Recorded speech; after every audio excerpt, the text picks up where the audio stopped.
Even quick money again before we take the orders and ends of government.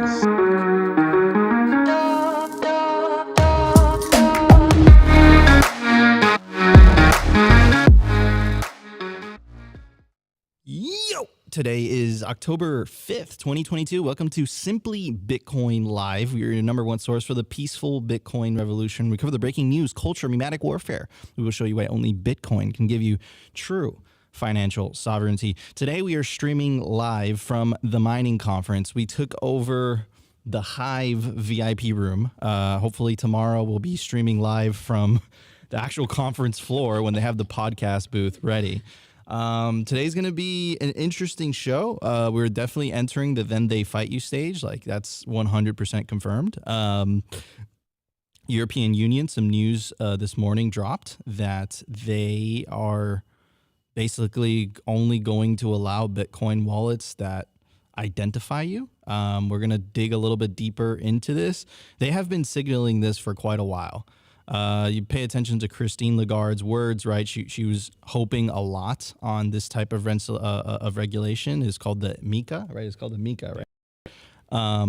So yeah, man, it's some scary times ahead. I don't know how they're going to try to impose that, though. I think it's definitely going to be a little bit complicated. Anyways, we're going to dig into it. Opti, what do you have for the culture? Well, since I am in public right now and hanging out with Bitcoiners, I've been working on this meme for a while called like the Verified Bitcoiner Network, and I think today is a fitting day to first cover it. And we got a Bitcoiner here in person as well with us, our boy Dr. Mr. Bitcoin. Or Mr. Robot, sorry. I didn't get enough coffee yet. Uh-oh. All right. Nico is doing behind the scenes stuff. But yes, since we are at a Bitcoin or the mining conference and hanging out with Bitcoiners, I want to cover the fact that building a network in real life is more important than just these relationships on Twitter. Anyways, Nico, quit confusing me with the double audio. All right, let's get into this. Did you give a shout out to Mr. Robot? How you doing, Mr. I Robot? did. Doing good, guys. Hold on. Go again. Can you hear me now? There we go. Yeah. Yeah, doing awesome. I'm here with you guys. Mr. Robot's in the house. I'm here listening to miners do their thing and see if who's actually legit or not, and who's just LARPing. Well. Anyways, all right, guys, let's start the show.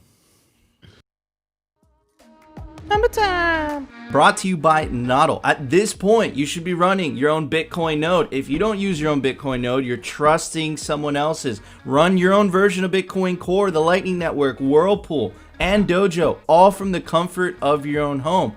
And if you're a digital nomad, you have absolutely no excuse because now you can run a NODL through a virtual private server. Visit nodl.eu today. Go. At the time of recording, the Bitcoin price is 20,170 sats per dollar, also known as Moscow time.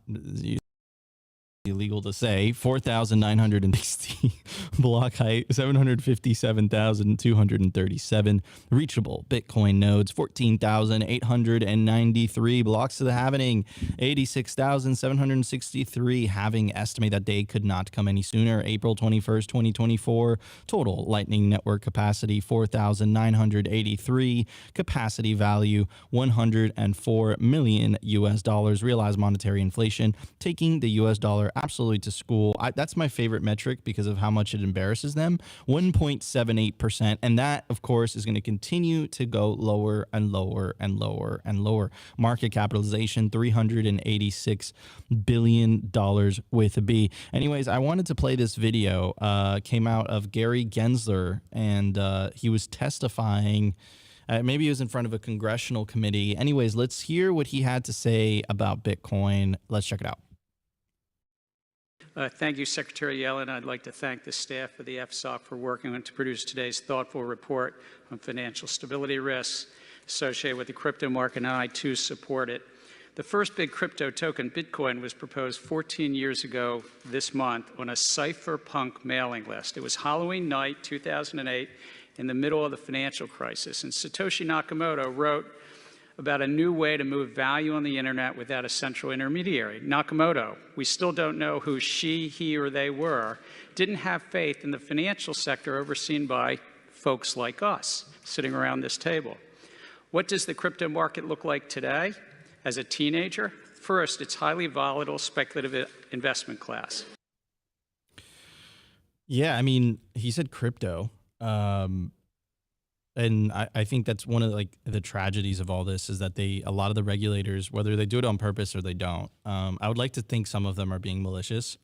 They put Bitcoin with crypto. And we know that Bitcoin is fundamentally different because the monetary policy is completely separated from the hands of humans, right? In fact, it's a step forward, right? Where a lot of the cryptocurrencies, it's like fiat times 100, right? The monetary policy is in the hands of a couple devs. It's honestly very similar to central banking, how central banking works, right? It's just central banking has all the pomp and the emblems and the state approval, and everyone wears suits, but it's basically the same thing. Powell gets to dictate the monetary policy. When as Bitcoiners, we know that the monetary policy of Bitcoin is set in stone. Roughly every 4 years, there's a halving, right? And the amount of Bitcoin that's being able to be mined, right, every block gets cut in half, right? So we know the monetary policy of Bitcoin. So I think he was being a little bit insincere. And I'm also not a big fan of Gary Gensler. I know there's a lot of people celebrating him because even though he knows and he says and he acts like he knows what Bitcoin is, at the end of the day, he definitely still hasn't approved a Bitcoin spot ETF, and he's approved a Bitcoin futures ETF. We know that futures has been and can be used to depress or pressure down the price of Bitcoin. So that's a little bit suspicious to me. So I mean, it's cool that he is saying the history of Bitcoin, to this congressional hearing, but at the same time, I don't think he's being 100%. He's either, I don't know, man. Maybe they're just statists, bro. Statist gonna state. Statist gonna state. Agreed. But I mean, to your point though, I say it all the time, you can't stop the signal. And even when they try to dunk on Bitcoin, even when they paint Bitcoin as their, what do you say, a highly volatile speculative asset class, you still can't stop the signal. And, I guess to your point though, Gary Gensler's a bank boy, and we already know this. We already know where his bias is coming from.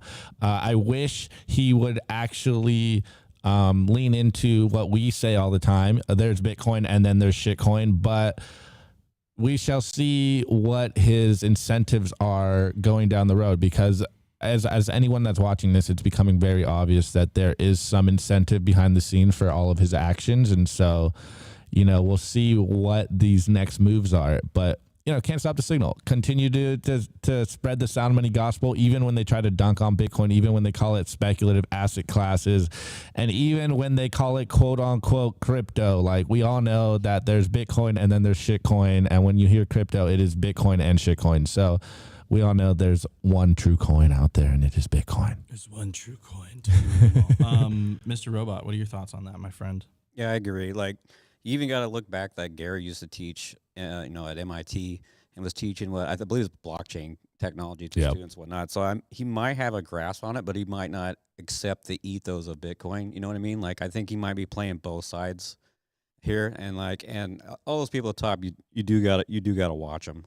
You don't know what their true intentions are. So, and then to go back on Nico's point about talking about they always lump in Bitcoin and crypto, and I think that's a move to get people that are non-coiners getting used to them hearing CBDCs and crypto. They're like, oh, Bitcoin must be one of these CBDC things because they keep talking about it, lumping it in together. So that's they're kind of word salading people, to oh, maybe it's the same thing, but it's not the same thing at all. No, it's definitely not the same thing, but the Opti and I have different vocabulary for these people. I call them monetary demons. I think he calls them. I call them high-level parasites. There we go.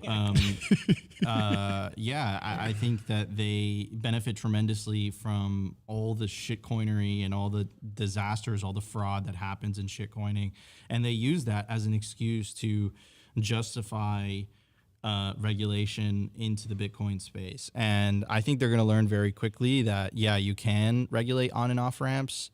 You can regulate the peripherals. You can regulate centralized things, but it's not even my own words, right? The decentralized things are holding their own, right? So I think anything that is centralized, like Ethereum, I think will inevitably be captured. And I think things like Bitcoin, it's going to be very difficult for them to do so. How are they going to convince, tens of millions of people holding their own private keys to give that over? How are they going to convince people that are running their own nodes to run a government approved node, and then there's like the judicial arbitrage at play where if I'm in Venezuela, if I'm in Iran, why would I run a government approved Bitcoin node? I'm not incentivized to do so. So there's like that judicial arbitrage at play, right? So yeah, man, there's a lot of components at play there, but it's crazy hearing that, Bitcoin didn't exist, 10, 12 years ago. And now you're hearing that in the top levels of government, name dropping the cypherpunks, right? That's pretty impressive to me. But anyways, before we go, I forget who it was talking about it on Twitter, but Mr. brought up a good point about Gary Gensler being from MIT and also how we were kind of dunking on him for being a bank boy. It's very interesting how these, what would we call them, like financier people, finance people always try to paint Bitcoin in the terms and the words that they understand. And we say it all the time, like Bitcoin is a whole new paradigm. And I don't want to call it like tell them to be more open-minded and try to use a new vernacular, but it is interesting how they use the old terms to try to paint Bitcoin in familiar terms. So yeah. It's very interesting in my opinion. I agree. I think it's a form of wordsmithing, bro. They're messing with the words, man. Slave speak is the word for it. Dropping the hard stuff. Anyways, let's get to the news.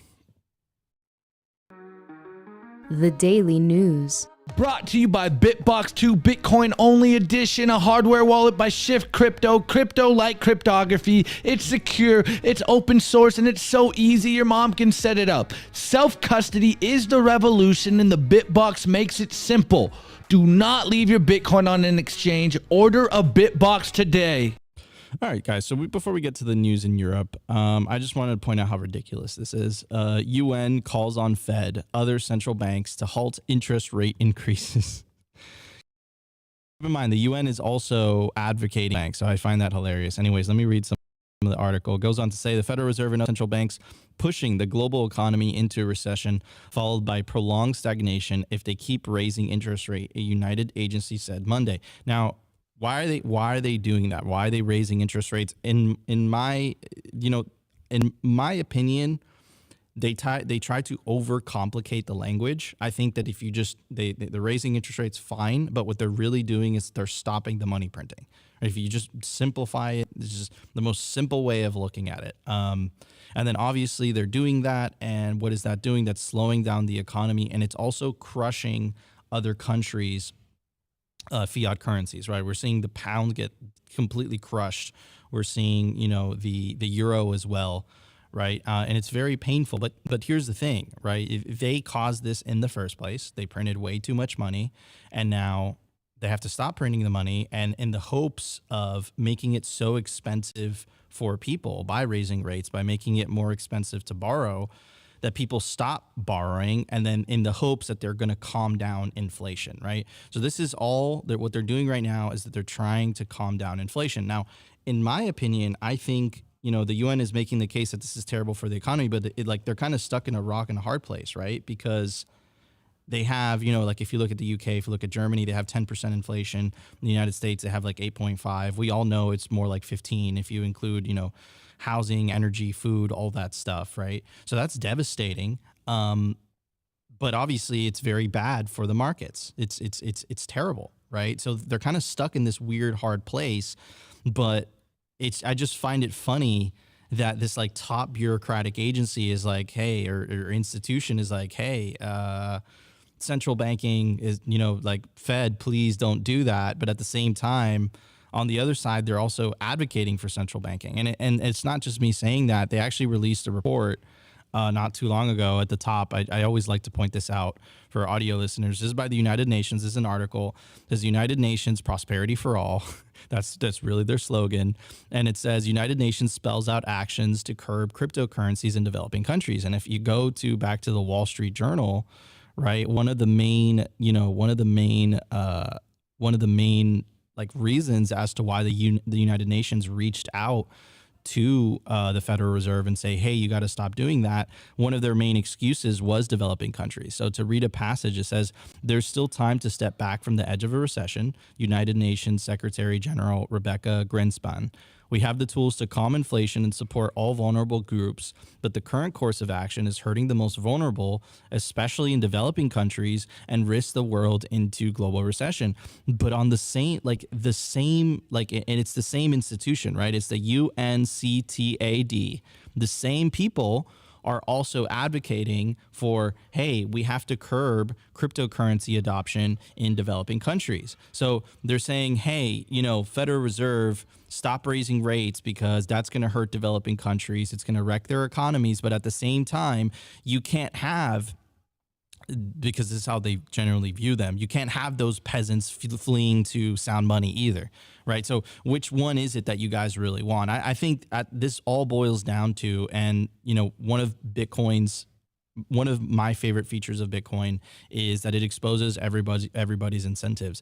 So it all boils down to power and control, right? It's like Federal Reserve, stop raising rates. We have to care about developing countries, but at the same time, when you have Bitcoin, which is a shining light for people in developing countries, we had our friend from Nigeria, Harry the Eagle, basically making that case, right? How his currency is experiencing double-digit inflation, and he's finding peace in Bitcoin, but they can't have that, right? And it's kind of evil too. If you take a look at some of this paper, it says the UNCTAD has released 3 policy briefs that devolve into these risks and costs, including the threats cryptocurrencies bring to financial stability, domestic resource mobilization, and the security of monetary systems. But at the same time, the United Nations is making the case that the Federal Reserve is a threat to monetary system. Which one is it? Which one are you guys picking? If cryptocurrencies become a widespread means of payment and even to replace domestic currencies unofficially, this could jeopardize the monetary sovereignty of countries. In developing countries with unmet demand for reserve currencies, stablecoins pose particular risks. For some of these reasons, the International Monetary Fund has expressed the view that cryptocurrencies pose risks as legal tender, right? While cryptocurrencies can facilitate remittances, they may also enable tax evasion, avoidance through illicit flows, just as if to a tax haven where ownership is not easily identifiable. In this way, cryptocurrencies may also curb the effectiveness of capital controls, a key instrument for developing countries to preserve their policy space into macroeconomic stability. So again, is what I keep saying, guys. Bitcoin exposes everyone's incentives. In this same paper, you know what they advocate for? They advocate for a central bank digital currency. So it's two things, right? Twofold. You have, hey, Federal Reserve, please stop raising rates. Central banking is bad. And on the other side, you have, hey, cryptocurrencies pose a risk to monetary sovereignty. So which one is it, right? Because if they really wanted prosperity for all, like it says on their website, right? It says it's the slogan at the top. What they would allow is Bitcoin adoption. If they really cared about that thing, then they wouldn't be criticizing El Salvador to looking an alternative to depending on the Federal Reserve. Because since El Salvador chose Bitcoin as an alternative, they are no longer beholden to the moves that the Federal Reserve makes, but they still criticize that. So so to me, from my perspective, is that they're still criticizing that, but they're criticizing the Federal Reserve. These people just care about it. Look, as long as you do what I want, then it's prosperity for all. If you don't do what I want, then it's just, no, fuck that. That's a threat to financial sovereignty. And a lot of the language there, I'm going to point out in the EU rules, the EU rules that they released, that was a lot of the reasons why they only want to allow KYC wallets, right? Which is illicit funds, tax avoidance, et cetera, et cetera, et cetera. And if you look at some of the passages from the Sovereign Individual, right? It's crazy how this is so accurate in describing how this is playing out. It says new technologies will allow the holders of wealth to bypass the national monopolies that have issued and regulated money in the modern period. Their importance of controlling the world's wealth will be transcended by mathematical algorithms that have no physical existence. In the new millennium, cyber money controlled by private markets will supersede fiat money issued by governments.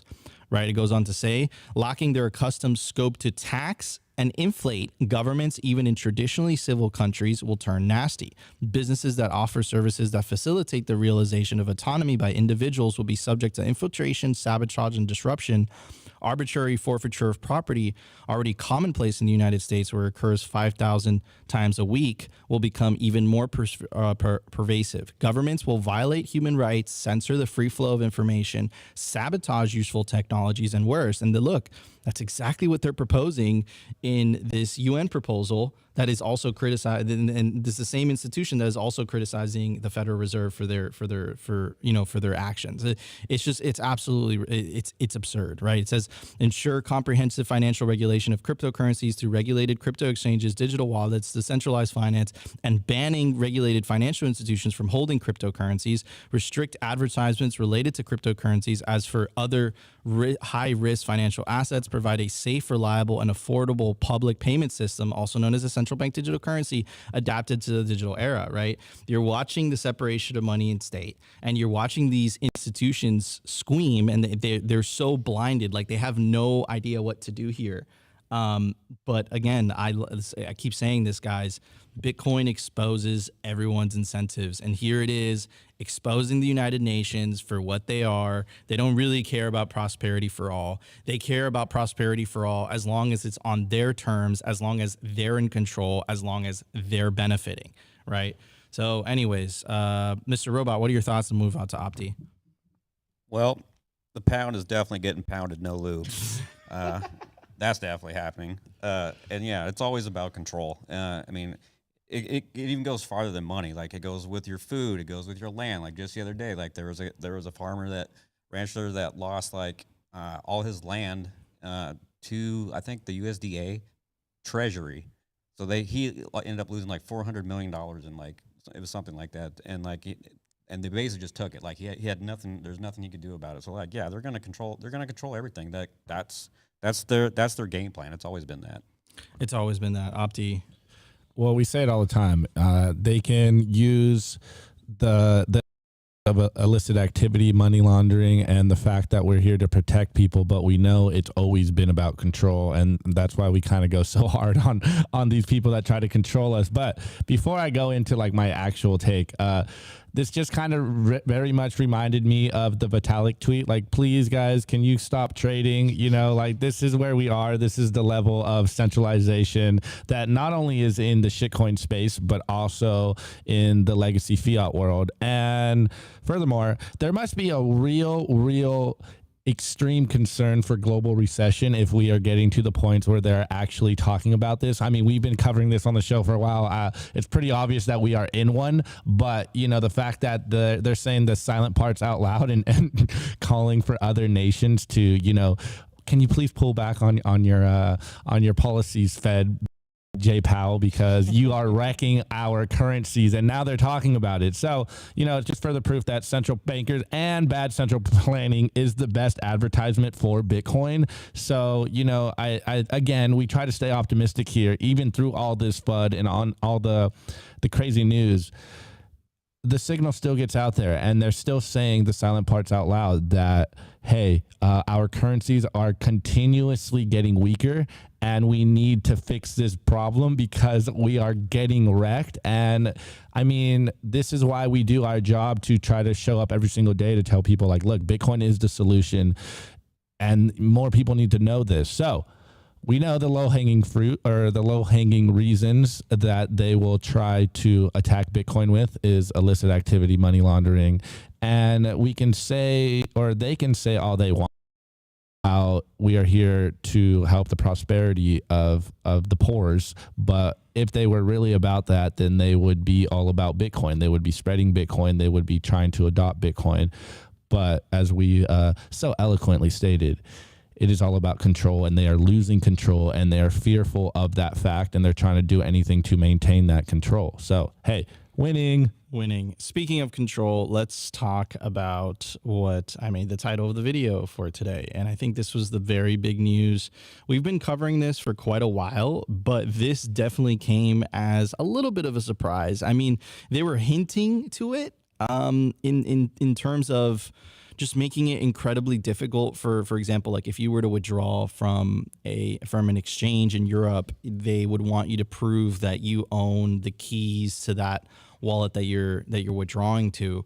And again, what you're seeing is you're witnessing the man, I can't think of the word. I'm having a brain fart. You're witnessing there's two opposing forces hitting together. You have the old legacy system, of which it's very easy for them to capture because it's only a handful of intermediaries, those intermediaries being banks, right? They have giant compliance departments that work in the back. You don't know what they're doing, right? And then you have the new system, which completely disintermediated those intermediaries. So the usual points of weakness for governments to exploit and capture are no longer exist. So what they're trying to do is that they're trying to stem the flow in the outflows, right? So it's like anything going outside of exchange, we have to know exactly where that's going. But the problem is that's just going to force more people to take self-custody, stay in self-custody, keep that Bitcoin into cold storage. So it was inevitable that now what I believe where this is going is that they're going to start to go after developers, right? They went after the Tornado Cash developer because he developed open source code, right? Some of which was used by the North Koreans, and that was sanctioned by the U.S. government. That was the first time open source technology has been sanctioned, right? Before, sanctions are meant for individuals and governments. They're not meant for technologies, right? But why are they doing it to a technology? Because they're losing control, right? The sovereign individual passage, I think, said it beautifully. Anyways, let's get to it. So the name of the article is Coindesk, EU seals text of landmark crypto law, MiCA fund transfer rules. The European Union has agreed the full legal text of its landmark legislation known as the Markets in Crypto Assets Regulation, alongside a further law to reveal the identity of those making crypto payments.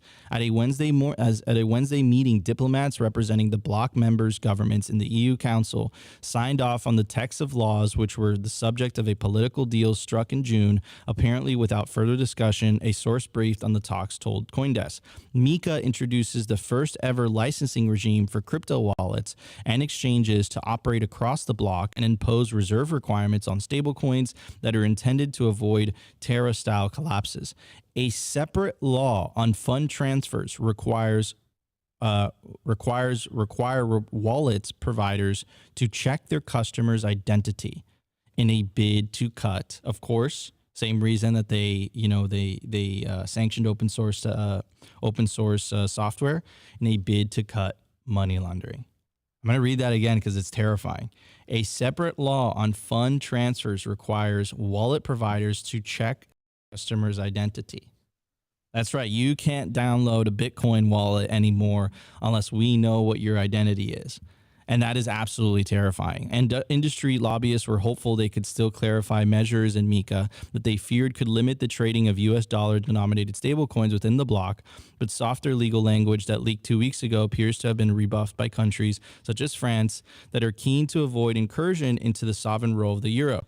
The text must also be formally agreed by lawmakers at the European Parliament and is expected to be gazetted in the EU's official journal in early part of next year before applying as of 2024, right? 2024, right before, or the year of the Bitcoin halving, which is interesting.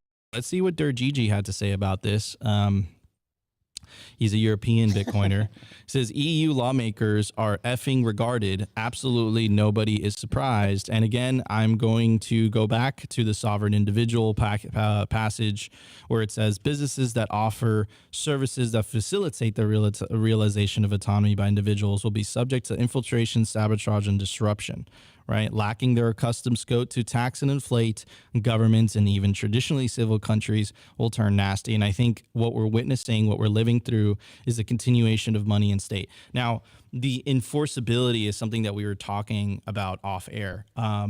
How enforceable is this? I think it's a lot more enforceable than people think. Why do I say that? Because the majority of people, if you have an iPhone or if you have an Android, right, you download your Bitcoin wallet through the App Store or through the Google Play Store. That is a very, very easy target, right?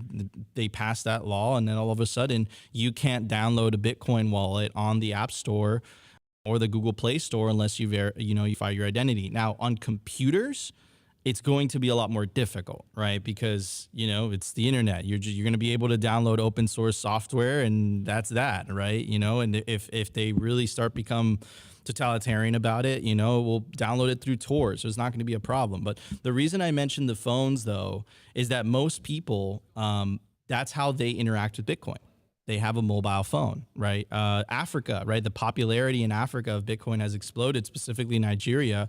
And most people, they interact with Bitcoin through their phones, right? So it's going to be really interesting to see how this plays out, man. This is very scary stuff. And I think this is setting an extremely dangerous precedent. And I don't think it has anything to do with money laundering. I don't think it has anything to do with any of the reasons that they say. I think those are all very convenient excuses, just as they were used to sanction open source software. This is all about the fact that they're losing control on the money. And there's something that they don't understand, right? And because they keep advocating for this, the United Nations paper kept advocating for this, the Federal Reserve, Christine Lagarde, Opti's ex-girlfriend, they all kept saying the same thing, right? Which is, we have to come up with a digital currency for the modern times. Well, nothing that they come up with, they will always want to do two things, right? They will always want to inflate. They always want to debase your currency, steal from you, and they will always want to control your currency, right? Those capital controls, those controls that they're so used to having in place are so useful for them. So how long until they say, okay, first we want to easily verify who's sending money, whose wallet belongs to who, and then the next step will be, okay, you can only have a wallet that accepts certain money from certain people. Like, this is the slow creep. What they're trying to do is enforce the old system on top of the new system. They don't really care. All the language about, oh, we want innovation, we want this. Look, you have to understand, the main source of power for governments is their ability to issue money that everyone else has to work for. They could just issue it, right? You see this recently with Joe Biden sending $400 billion, I think was the last package, another $400 billion to Ukraine, right? Where's that money coming from? They don't have it. What do? They print it, and the people that are using that fiat currency are the one footing the bill, right? And now all of a sudden there's a way to opt out, right? There's a way to say, hey, I don't want to partake in that. So they're using any type of convenient excuse, whether we have to stop terrorism, right? We have to stop money laundering. We have to stop this. We have to stop that.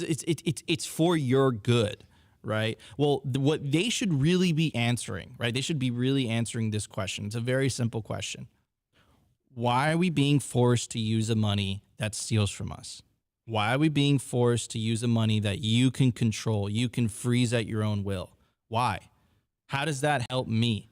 Right? And that's the real question we should be asking. That's what the policymakers should be answering, rather than proposing all these rules and regulations that are not helping anybody.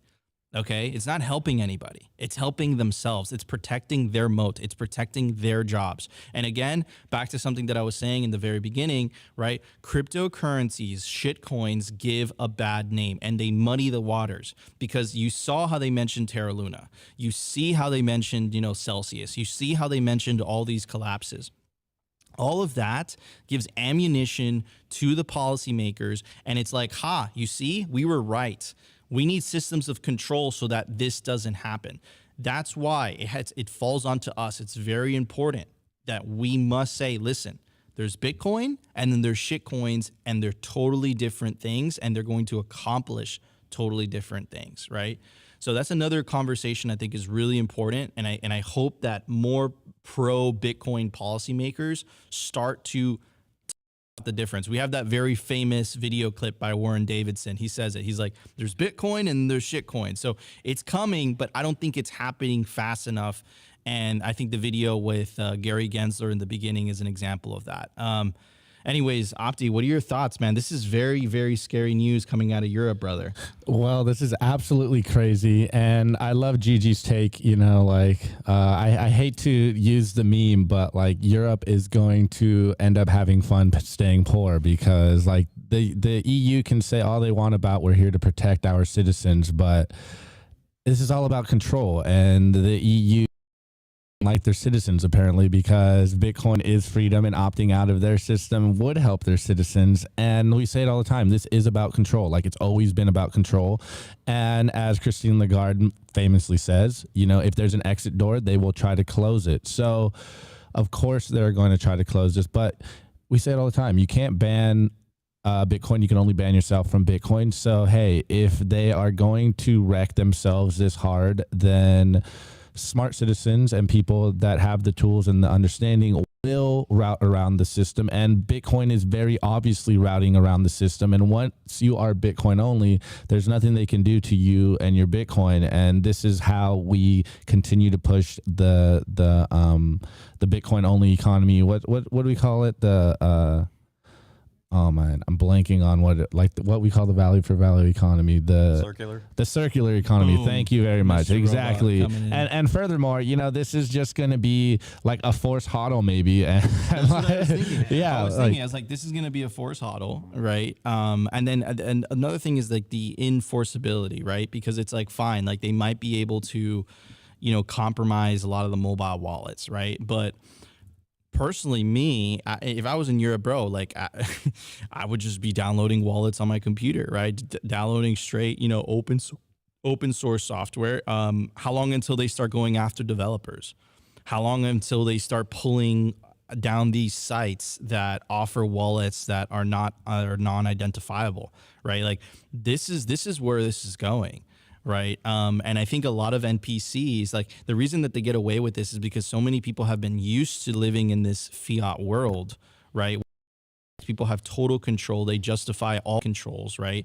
In the United States, when they passed the Bank Secrecy Act and they put that $10,000 reporting requirement, if you adjust for inflation, when that passed in 1970, that is the equivalent of $70,000 today. But that trivial number remained in place and inflation did its thing, right? So this is what I'm talking about, the slow creep. Like today, it's only identifiable Bitcoin wallets are allowed. Tomorrow, you can only transact with certain people. Now, we know on a base layer, on the protocol level, that ain't gonna happen, right? But they can compromise the App Store. They can compromise the Google Play Store, right? They can put pressure on a lot of these websites, right? They can just like, hey, no, you can't download that. It's not allowed, right? So this is going to be crazy, man. This is going to be nuts. Like we've been telling you, this is the separation of money and state. It's going to continue to heat up. And maybe you should start downloading a lot of those open source wallets on your computer so you have that software already installed before anything crazier happens. Maybe on, you know, if you have an iPhone, right, you should turn off the automatic download, automatic update option, right? So you keep the wallet on there. Maybe if you have an Android, right, you should be downloading those wallets beforehand, right? But this is crazy. Mr. Robot, you were actually mentioning this before. There are other versions of Android that have forked that are a lot more privacy centric. Why don't you talk about those? Because maybe those are probably, you know, potential options for people in Europe that aren't gonna go along with this crazy totalitarianism. Exactly. So there's two out at least for Android, and they run through Pixel phones, which are the ones that can be unlocked. And one of the software is Kali XOX, and the other one's called Graphene. And what they are is like they kind of make a mock OS that's open source, and you can get anything from the Play Store, and you get anything from like any other apps you would normally get from there without identifying yourself as having an identity linked to your Play Store. And it also, I believe, it pulls it down from kind of like a repository like on GitHub, so it's not really the Play Store version. It's kind of like a mock version, but it still works the same. Yeah. But I would if the EU is going that hard with kind of going after software developers, especially open source. Like I kind of think that, yeah. And I mean, they already put him in jail. They did. They put the Tornado Cash developer in jail, and they denied him bail, right? Because he was developing a technology, a privacy tool, and then this week, on the same week, right, we're seeing that, hey, we can't have non-identifiable Bitcoin wallets. Like that can't exist. Like that is a crazy development. Both those things happened in the same week. Like, this is the separation of money and state. They're coming after this. Like, this is just the beginning. This is the first quarter. It definitely, and they're showing you that they can do it. And like, yeah, we'll throw somebody in there indefinitely, and you're not gonna be able to do anything about it. But like, as far as like the whole tracking, like where your stuff, like where you're spending your money, it's if you think back on it, like everything was in cash, then credit cards get tracked, and then we came into the digital age, and then you got debit cards and whatnot. Everything's being tracked, but they don't cry about that when I go pay cash for something. They're not like, they don't ask me later, like, where did you spend that cash at? Like, what's the difference between me spending cash and me spending Bitcoin? I think that they still like cash because they're like, fine, like they might not be able to totally control it. That there's a war on cash, right? They don't like that as much, but at least they still get to debase it. Like, at least they get to inflate it, and at least that pays for themselves, right? Which is Bitcoin, like they don't even get neither of those advantages. Like, nor they don't get to control it, and they don't get to inflate it. And I think that's really what scares the living crap out of them, right? Exactly. It's a lack of. And then going back to what Opti said about GG, I always like using GG stuff for reference, especially when he talks about, like in his book, like Bitcoin. Like, what is Bitcoin? Like, it's an idea. You can't ban an idea. I mean, it's ones and zeros. Also, it's also hex, and like it's data. It's freedom of speech. It's, you know, Absolutely. It's all those things. Like, it's not. Bitcoin does have a service, you know, it does provide services, you know, like value for value, but like, you know, I like to think of it as like an idea, and then you can't ban an idea because people are always building from it. Yeah, no, I mean, that's the idea, right? The idea is you can have a money that is separated from state, and you can have a money that that you can inflate, right? And those ideas aren't going away. Like, now we know that those ideas can exist, and you have these totalitarians that know they're trying to continue the old system, right? And they're showing their true colors, right? Whether that's the United Nations releasing that report, you know, whether it's the European Union being the most upfront about it, right? And next is going to be, hey, you know, because we can't enforce because we can't enforce people only using KYC Bitcoin wallets, we have to ban self-custody altogether. Like, that's the next step. Like, and if you think I'm exaggerating, like, they're hinting it. Why would they come up with vocab called an unhosted wallet? Like, that doesn't exist. That's not in the Bitcoin white paper, right? Exactly. That is terminology that they're creating to make it seem as if, hey, because you decided to take self-custody, you're some sort of criminal, right? You're some sort of, you know, bad person.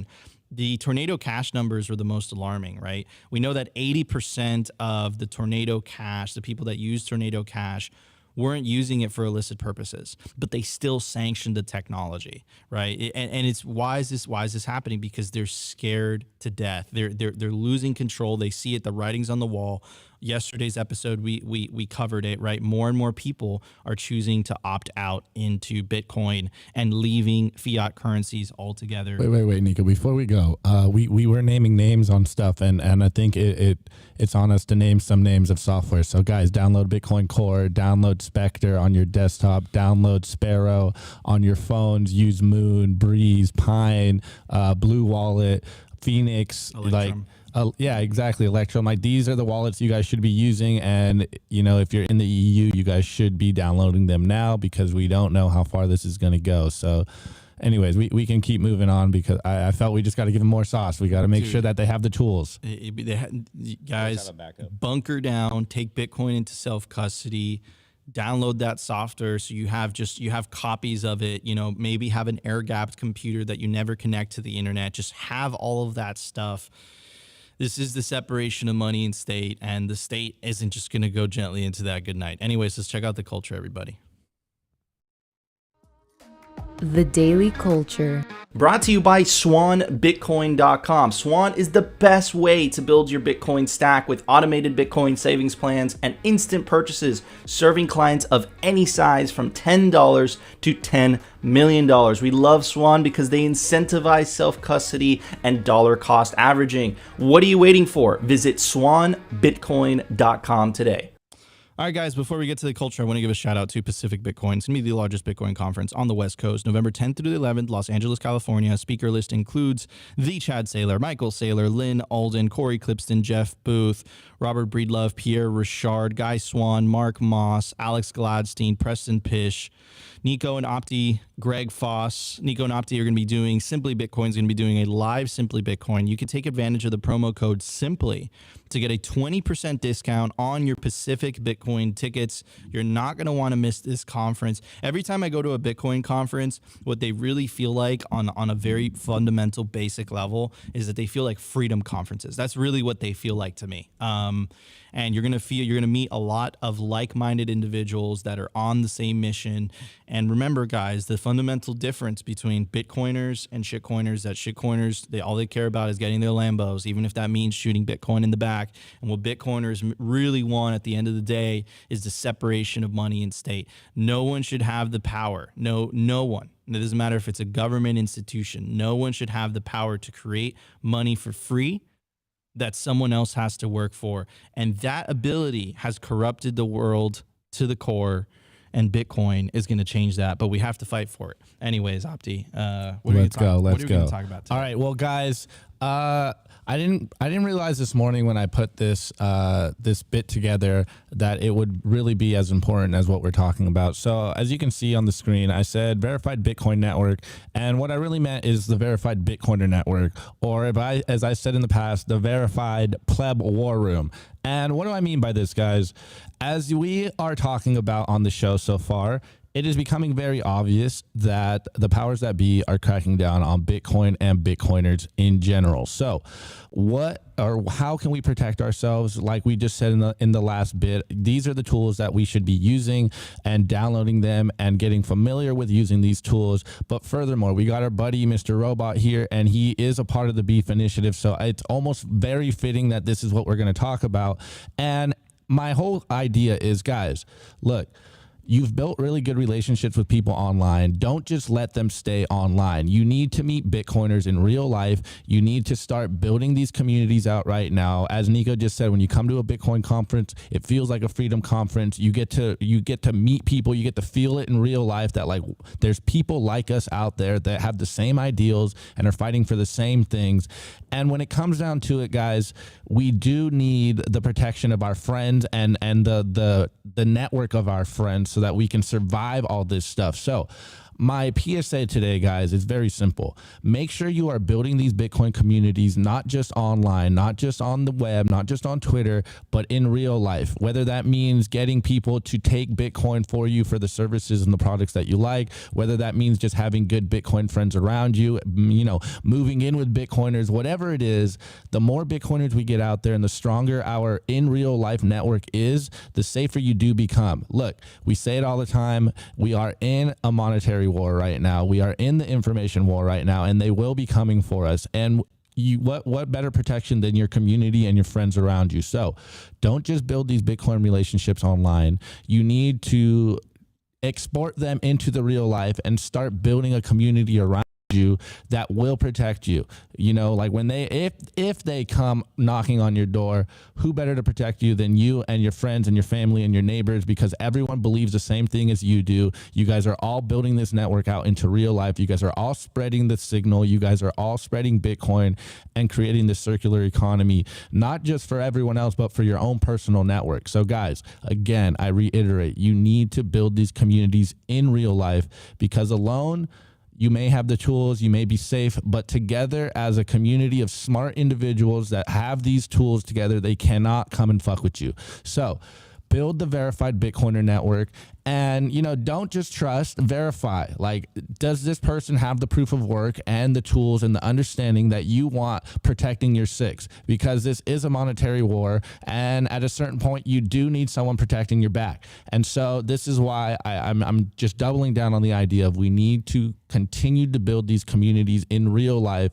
Go to Bitcoin meetups, go to Bitcoin conferences, freedom conferences. Like, you want to interact with people in real life because they're here. Like, we're out here, you know, like we run the nodes. It's like the Fight Club scene, you know, like we are all in every facet of the world, and you want to build these communities in real life. Or like Mr. Robot, be a part of the beef initiative, you know, make sure that your cattle ranchers are taking Bitcoin, make sure that you can get the products and the services you need to survive the great reset, you know. So you need to build these communities out there, get a little more active in the community. And look, I'll be the first to say, I have been neglecting this until recently, but I'm realizing the power of the verified Bitcoiner network that we need to grow and build out. And once we each one teach one, you're going to be living in a great community of freedom-minded individuals and Bitcoiners, and we will take back planet Earth. And it just starts by building out these communities in real life and not just staying on Twitter with them. So anyways, Nico, what are your thoughts? Am I being way too conspiratorial or what? Dude, Saint Opti, I think you're absolutely right. I think at the end of the day, this is a grassroots movement, right? This is from the bottom up. The Bitcoin revolution won't work without personal responsibility, right? You have to find other people, you know, that are on that tip, right? They're on that tip of taking back their financial sovereignty, taking back their, you know, their responsibilities, man. Where we are in the situation that we are today is because a lot of people started outsourcing that responsibility to government, right? And that, you know, the old trope, right? Good times created weak men created bad times, right? We are in a fourth turning. We are living through that right now. But I have such a good feeling. Corey Clipson, CEO of Swan, calls it the bright orange future. I know that once we get over this hump, right, we're gonna have freedoms of which the likes of which we have never experienced that. You know, as the human race, we have never lived that. How could we, right? If the government have always controlled the money, they've always issued the money, and now we have finally, there's been finally this successful technology where we've separated that, right? So yeah, man, it's gonna be a hell of a fight, and we just got to bunker down. We got to meet more Bitcoiners. You got to know them. You got to know them by names. You got to get close with them, right? Get close to those like-minded individuals. Get out of cities. That advice couldn't be better. Get out of cities, man. Go to small towns. Find other like-minded individuals. That Citadel meme, you know, it is a meme, but there's a lot of truth to that, man. Imagine, you know, what Texas Slim is saying. It's like, you know, F these factory, these giant food factories, like these industrial foods, like F that. We don't need that, right? Could all be on a local level, right? And Bitcoin facilitates that, makes that easier, makes it possible to be a completely sovereign individual, right? And again, at the end of the day, and I've been telling Opti this, you know, off mic a lot too. It's like, dude, we might just have to move to El Salvador, brother. Like, where this is going, man, like we might just have to get the hell out, move to El Salvador, and, you know, just take advantage of the two benefits that Bitcoin gives you, being able to, you know, vote with your wallet, but also your feet, and just go to more favorable Bitcoin jurisdictions. And those jurisdictions that are hostile towards Bitcoin, like China, like Europe, they're just going to have fun staying poor, right? And El Salvador is going to flourish, right? So, I mean, that's another aspect of the judicial arbitrage, right? The better flag theory. Katie the Russian, she built a whole business around this. You know, get a second passport. It's gonna get crazy, guys. Like this European stuff. Like I had a feeling it was gonna come, but it always surprises you because it's like, even though you know it's coming, when you see it for the first time, you're like, holy crap! Of course this was coming. This was obvious, but it still doesn't take away from the impact of it. Anyways, Mr. Robot, what are your thoughts on all this, man? How do you feel about building a Bitcoin network, bro, of Bitcoiners? Do you find that useful? First of all, fuck you bars. Yes, definitely. Going with Opti and following up with you and him about like Bitcoiners, Beef Initiative, Ranchers. It like taking what Slim says on that.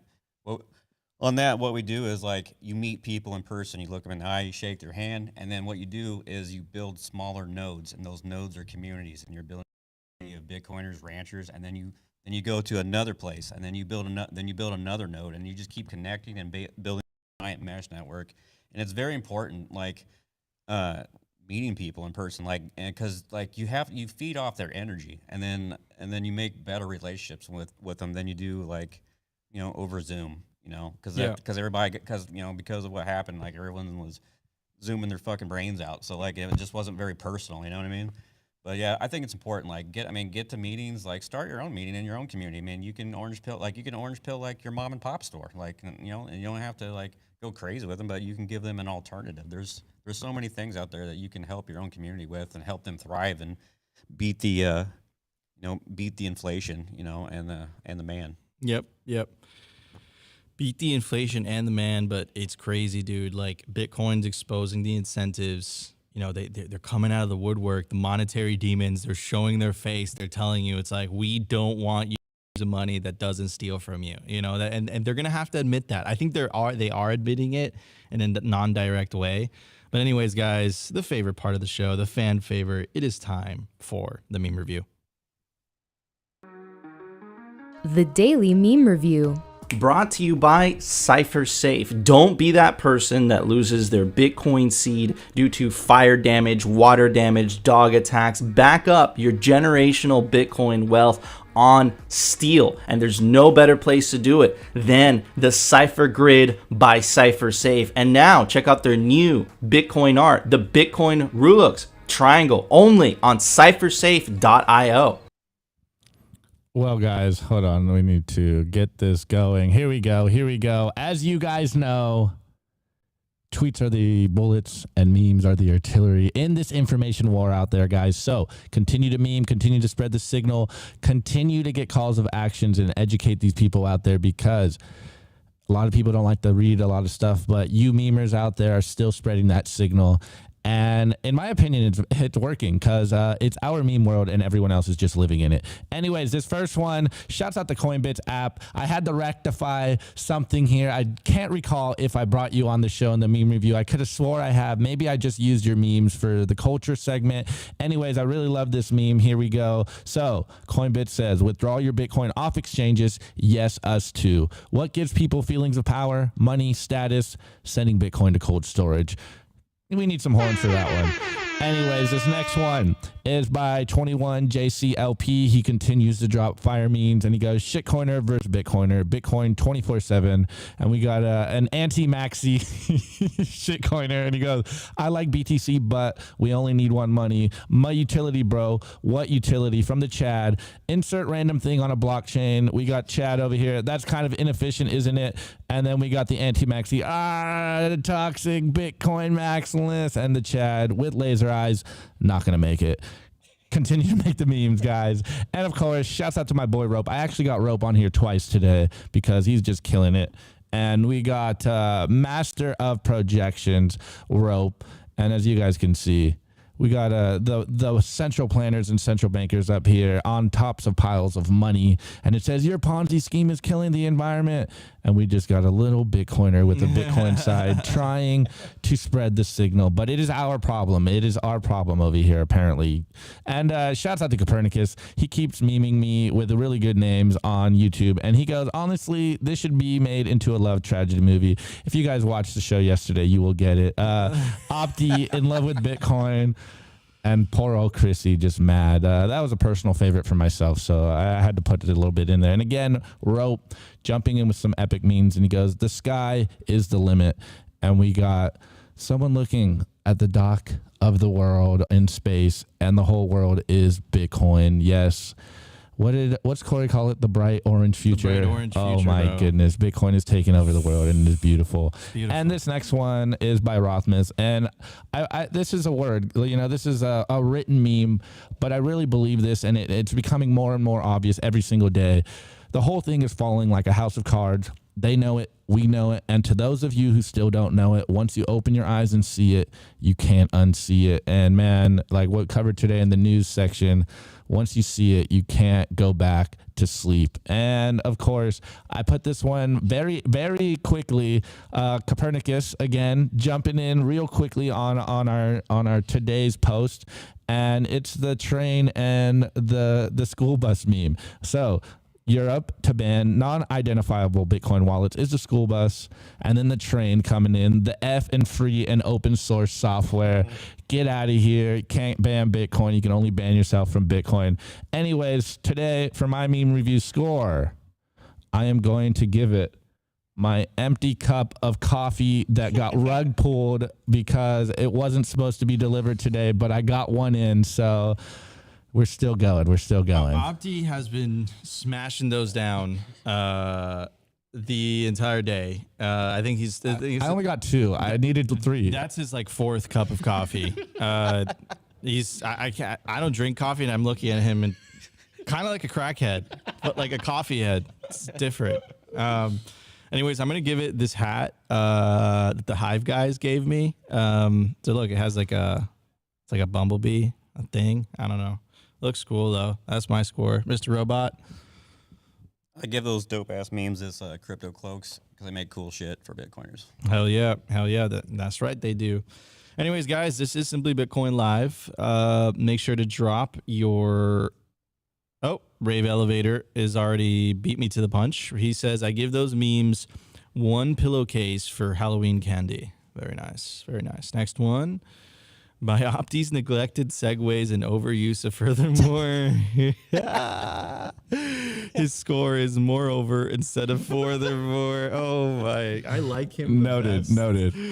He is memeing the memer, bro. He is memeing the meme. He's memeing the meme me review. to death. Memeing the meme review. Winekiss, I'm giving it, is this live? Yes, Winekiss, it's live. I'll give them a box of Puffs tissues. Very nice, very nice. Andres gives them, I give it a water park slide with Nico while holding hands. Yes. Yes. Why do I feel like by the end of this trip, there's going to be a picture of just that? Anyways. It's already on Twitter. They just haven't put our faces on it yet.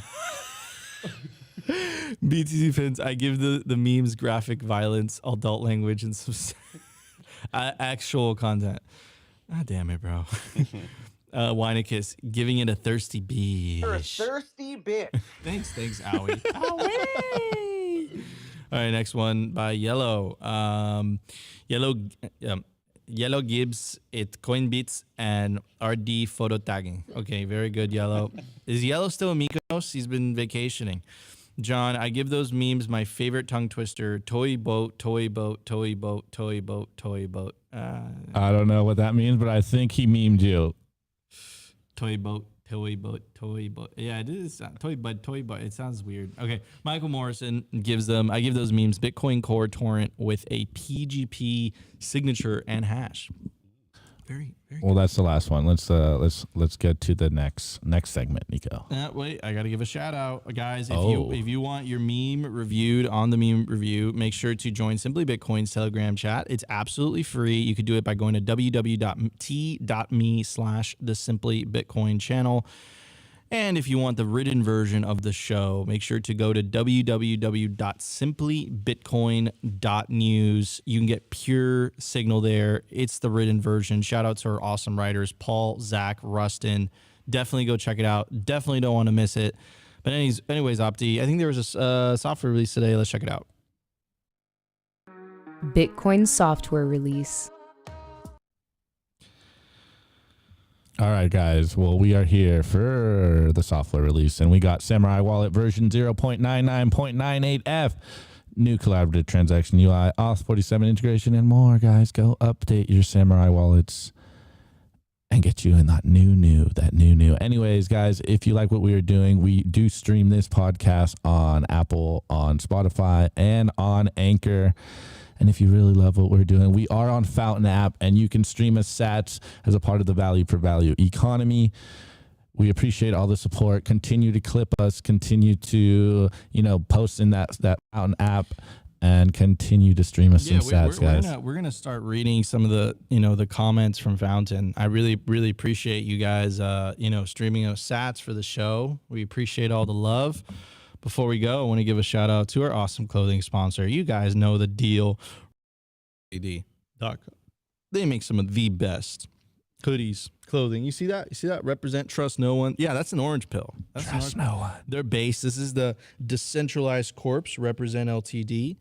You can take advantage of the promo code down below to get 10% off. RepresentLTD.com. You definitely don't want to miss it. Anyways, guys, that was the show. It's a special edition of Simply Bitcoin. Opti and I are together in the flesh. Joining us today is the legendary, the one and only Mr. Robot. Where can people find you on social media?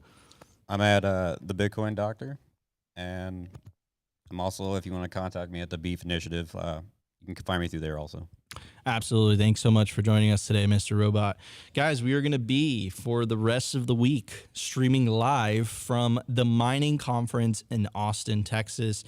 Shout out to Hive for allowing us to stream from the VIP room at the mining conference. Tomorrow we will be on the floor streaming from the mining conference.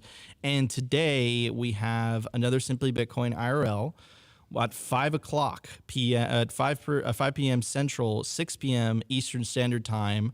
We'll be doing another Simply Bitcoin IRL with Greg Foss. So stay tuned to that. It should be a good show. I'm going to ask him a lot of questions about the current happenings in Clown World. Anyways, guys, we love you. If you want to continue the party, we are streaming on Twitter Spaces until 2 p.m. We'll be having a live Q&A, live hangout, and hopefully, Jacob will talk. Anyways, guys, we will see you later.